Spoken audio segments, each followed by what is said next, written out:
You never fully understand how fragile your life is until one small moment tips everything over. What was meant to be a simple family trip, a peaceful retreat to the mountains for some reconnection, was something Thomas insisted on. He always cared about appearances, wanting to present us as a perfect, unified family.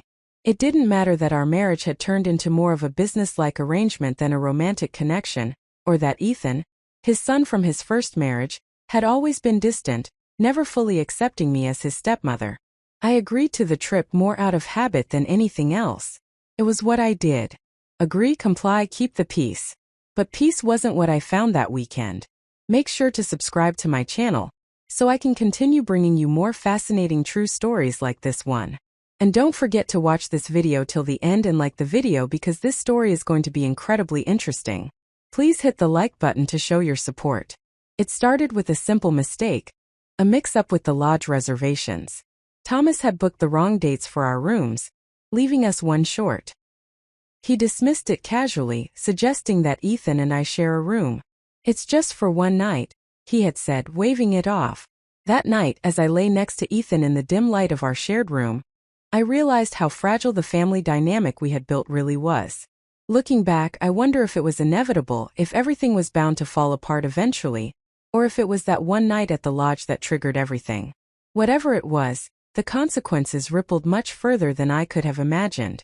This is the story of how everything fell apart. The drive to the lodge was long and quiet, the kind of silence that only comes when people don't have much left to say. Thomas was driving, focused on the road ahead, while I sat beside him staring out the window. Ethan was in the back, his headphones in, eyes fixed on his phone. It wasn't unfamiliar, our family trips had always felt like this, three people moving separately, never truly connecting. Did you bring the hiking boots? Thomas asked, breaking the silence. Yes, I answered flatly. He nodded, his attention already on the road again. Ethan barely spoke during the drive. He rarely did, especially around me. At 28, he had the quiet, intense demeanor that made you feel like he was always hiding something. He had his mother's dark hair and sharp features, constant reminders of the woman Thomas had loved before me. I didn't resent Ethan for it. His mother had died when he was just a teenager, leaving a gap that no one, not even Thomas, could fill. Still, there was distance between us, one neither of us had made much of an effort to bridge. When we reached the lodge, the sun was setting, casting the mountains in golden light. The lodge was quaint, rustic but charming, reminding us of past family vacations. Thomas checked us in while Ethan and I unloaded the car. This place is nice, Ethan commented, as he carried a suitcase across the gravel. Yeah, I replied, surprised he was speaking to me. He glanced at me briefly before turning back to the car. Inside, the lodge was warm and inviting, with wooden panels and cozy furniture. But when Thomas returned from the front desk, his expression told me something was wrong. There's been a mix-up, he said, rubbing his hair in frustration. They only have 2 rooms available tonight. The third one won't be ready until tomorrow. I looked at him, realizing what this meant.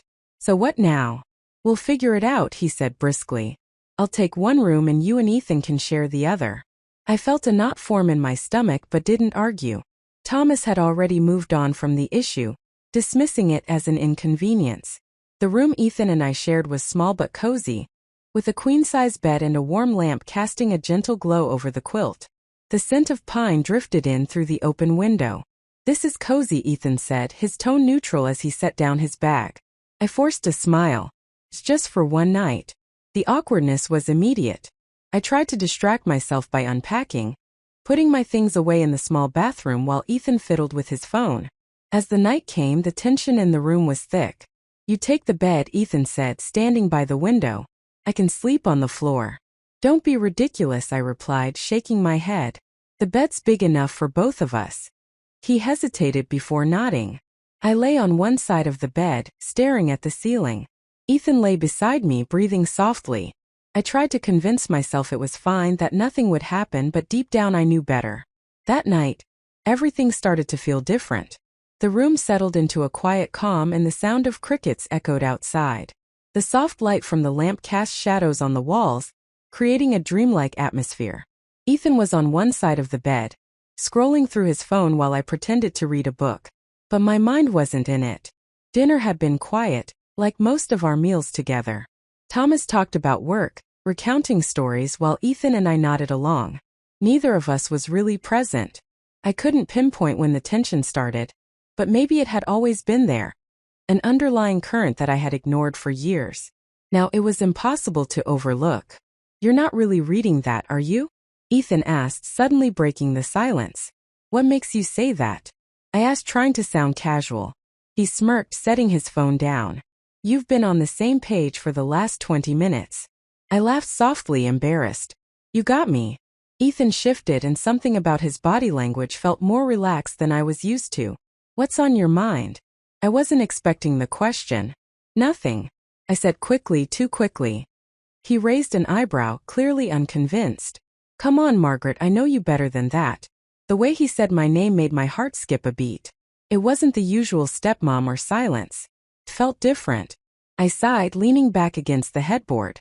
"I guess I'm just thinking about how things used to be. Family trips used to be fun, right?" Ethan nodded, his face softening. "Yeah, they were.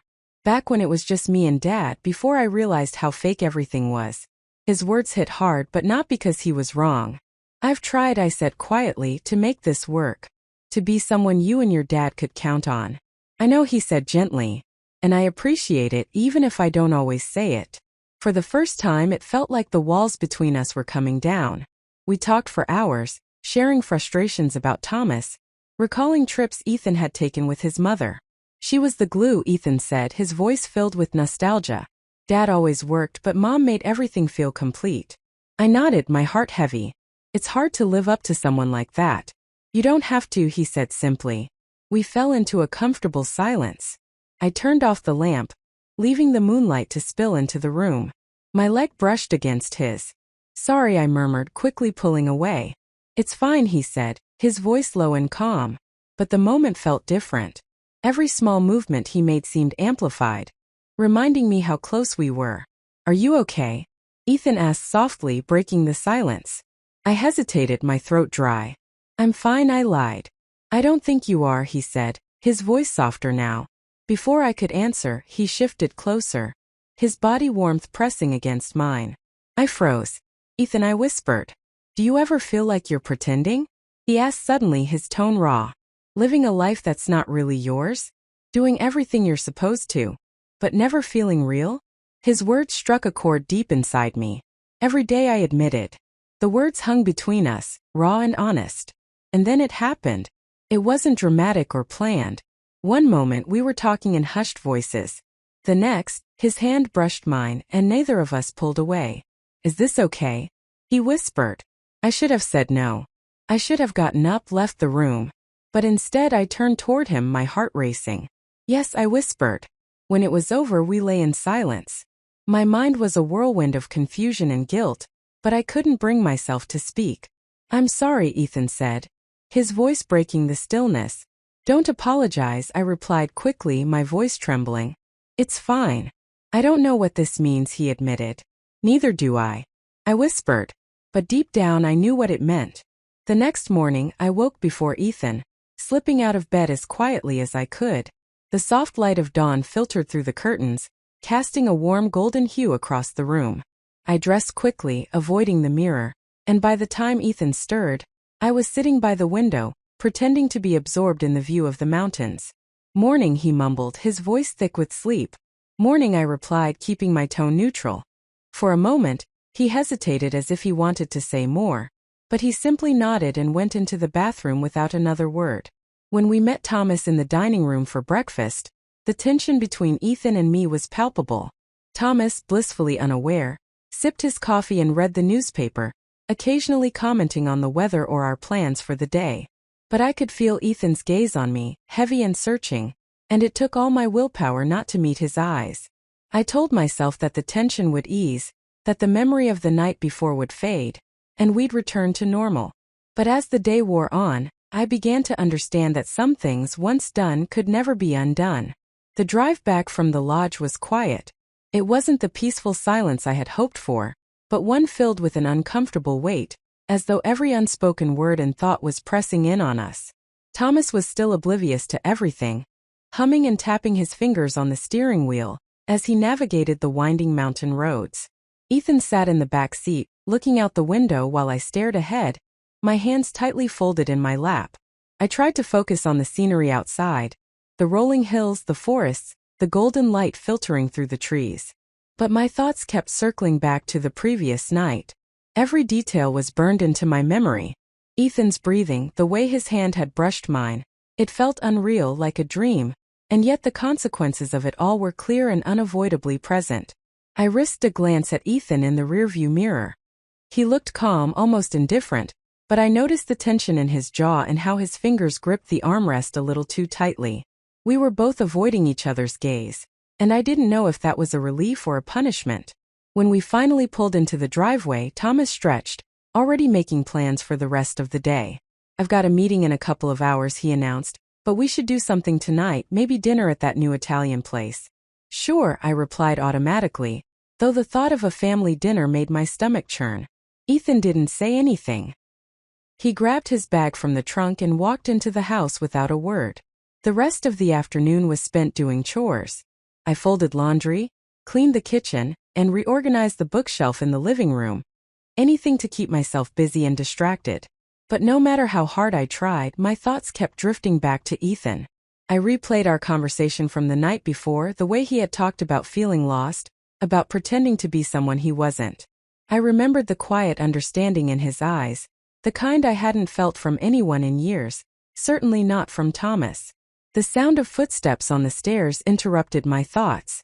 I looked up to see Ethan standing in the doorway, his hands shoved into the pockets of his jeans. "Hey," he said awkwardly. "Hey," I replied, my voice coming out more strained than I had intended. For a moment, neither of us spoke. Then he cleared his throat, glancing toward the kitchen. "I was just going to grab something to eat." "Of course," I said, stepping aside to let him pass. He brushed past me, and even though the contact was brief, it left me feeling breathless. I busied myself with tidying the counter while he rummaged through the fridge, trying to ignore the way my heart raced whenever he moved. "Last night," he began, his voice hesitant. I froze, my fingers tightening around the dish towel. "We don't have to talk about it," I said quickly. "Yes, we do," he insisted, closing the fridge door and turning to face me. "We can't just pretend like it didn't happen." "Why not?" I asked, my voice sharper than I meant.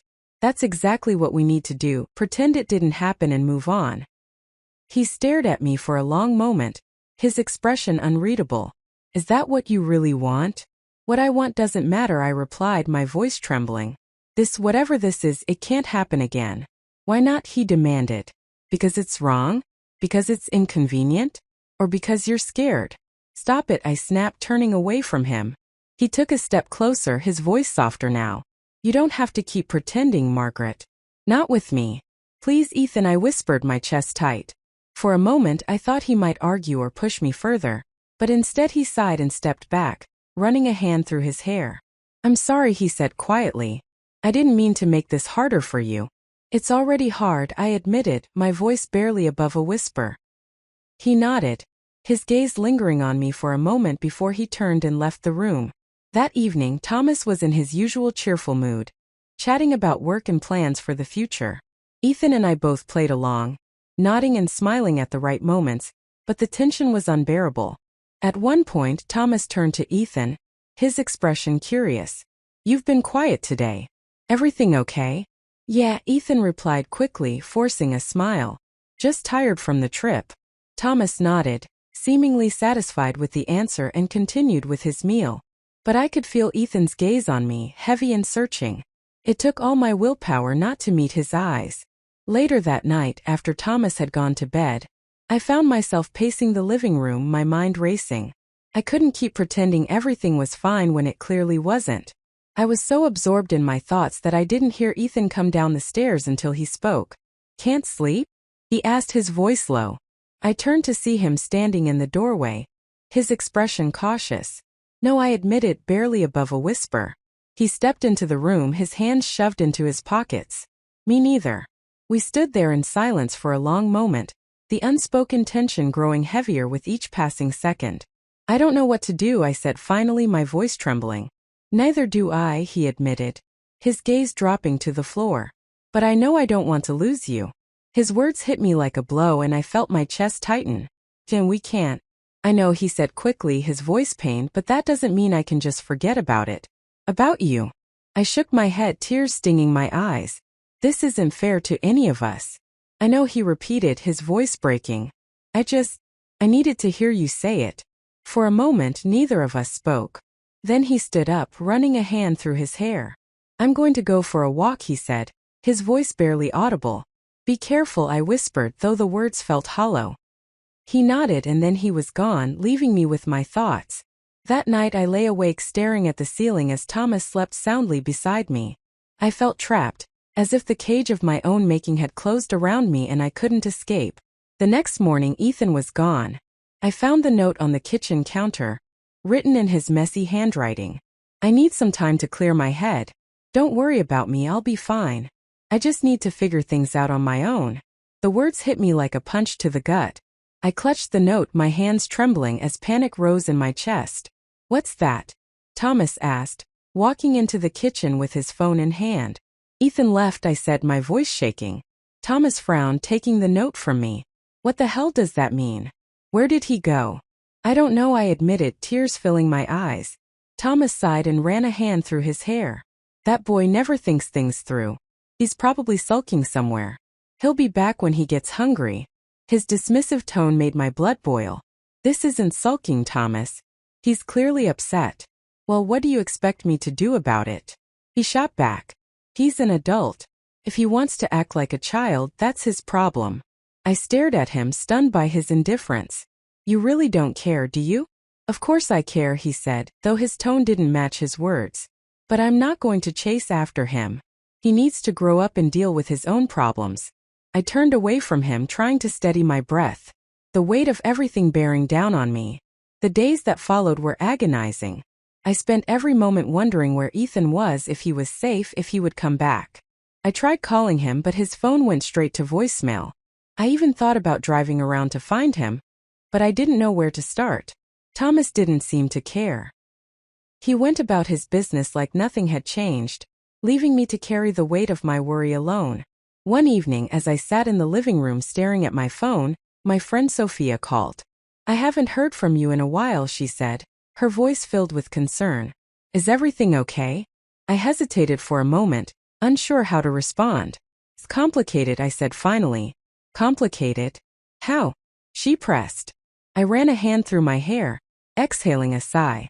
Ethan left. He didn't say where he was going or when he'd be back. Did something happen? She asked, her tone sharp. I hesitated again, the weight of the truth pressing on me. It's just been tense lately, I said, avoiding the full truth. Aha, Sophia said, clearly unconvinced. Well, if you need someone to talk to, you know where to find me. Thanks, I said quietly. But I wasn't sure I meant it. After hanging up, I sat for a long time, staring at the empty space where Ethan had once been. The house felt even emptier without him. And I found myself replaying our last conversation over and over. I thought about how he had looked at me, the raw vulnerability in his eyes. I thought about his question, the one I hadn't been able to answer honestly. Was it just a mistake to you? I didn't know. Maybe it was, or maybe it was something more, something I wasn't ready to admit. All I knew was that I missed him, and that thought terrified me more than anything else. The emptiness Ethan left behind was unbearable. Days turned into weeks, and the silence in the house grew heavier with every passing moment. Thomas carried on as if nothing was wrong, burying himself in work and brushing off any mention of Ethan with a dismissive wave. He'll be fine, Thomas repeated more than once. He always is. But I wasn't fine, and I didn't know if Ethan was either. I found myself driving aimlessly some afternoons, hoping, praying that I might catch a glimpse of him, walking down a street or sitting in a cafe. I checked his social media obsessively, but there was no sign of him anywhere. It was as if he had disappeared completely. I couldn't help but feel that his leaving was my fault. The note he left was short, almost casual, but the timing couldn't have been a coincidence. What did I do to him? That question haunted me, pressing down on me no matter how hard I tried to distract myself. It was a Thursday evening when I found it. Thomas had left for a dinner meeting, and I was alone in the house, aimlessly wandering from room to room. Without realizing it, I ended up in Ethan's room. The familiar scent of his cologne lingered faintly in the air. I sat on the edge of his bed, my fingers absently tracing the seams of the quilt as I tried to imagine where he might be. My eyes landed on his desk. There was a stack of papers haphazardly piled on one corner.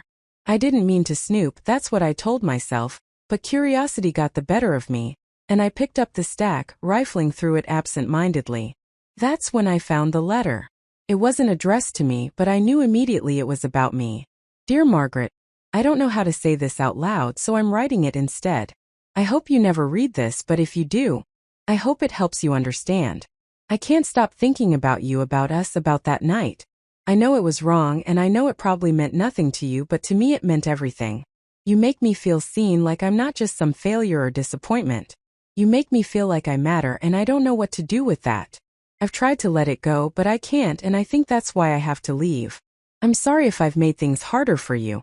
I never meant to, but I can't stay here anymore, not like this. Take care of yourself, Margaret. Always, Ethan. I read the letter 3 times, and each time the weight of it sank deeper. My hands were shaking when I set it down, my mind racing with a mix of emotions I couldn't untangle. He had left because of me, because of what had happened, because of how I had handled it, or rather how I hadn't handled it. I should have felt relief.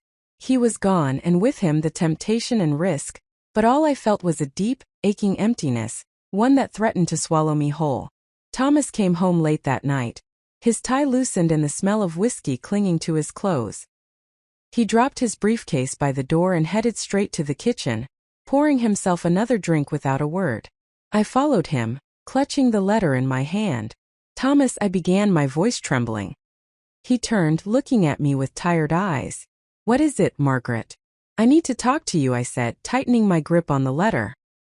He sighed, setting his glass down. Can it wait? I've had a long day. I surprised myself by saying firmly, no, it can't wait. He frowned, crossing his arms over his chest. Fine, what's so important?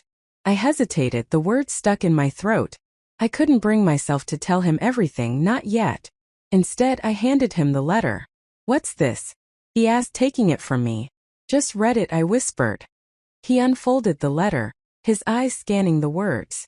His expression changed from confusion to anger and then something darker. What the hell is this? He demanded, his voice low and dangerous. It's from Ethan, I whispered. No kidding, he snapped, holding up the letter. What the hell does he mean by this? What happened, Margaret? I felt the weight of his anger, his disbelief closing in on me. Thomas, what did you do? He shouted, his voice echoing in the kitchen. I didn't mean for it to happen, I said, my tears flowing. It was a mistake. A mistake, he repeated, venom in his voice. You call that a mistake? I couldn't respond. The weight of his anger was too much to bear. Thomas left that night, slamming the door so hard it echoed through the house. I sat on the kitchen floor for hours, staring at the letter, crumpled in my hands. I wanted to scream, to cry, to run away and never look back, but I couldn't move. The next morning I forced myself to get up. The house felt impossibly quiet, the absence of both Thomas and Ethan filling the space with a heaviness I couldn't escape.